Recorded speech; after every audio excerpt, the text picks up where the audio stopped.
సైదాబాద్ పెద్దతోటలోని పురాతన శ్రీ దుర్గామాత అమ్మవారి ఆలయ నిర్వహణ నక్కల బస్తీ సుధార్ కమిటీకి అప్పగించేందుకు చర్యలు తీసుకోవాలని ఆలయ కమిటీ సభ్యులు కోరారు. ఇక బస్తీకి చెందిన ఓ కుటుంబం పలుకుబడితో దౌర్జన్యం చేస్తూ బస్తీవాసులను ఆలయ నిర్వహణ చేయకుండా బెదిరింపులకు పాల్పడుతుందని ఆరోపించారు.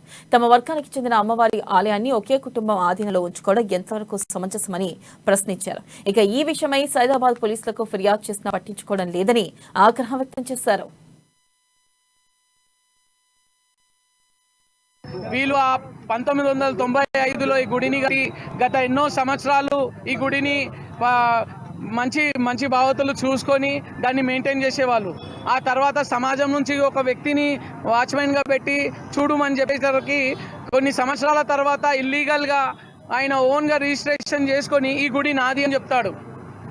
ఈ వ్యక్తి ఇంతమంది పేద ప్రజలు వాళ్ళ కష్టంతో గుడి కట్టి పూజలు చేయడానికి వస్తే వాళ్ళకి బెదిరించి తిట్టి కొట్టి 5,000 3,000 మేకకి కోళ్లకు 1,500 ఇట్లా డబ్బులు గుంజుకుంటుండు, దౌర్జన్యం చేస్తుండు.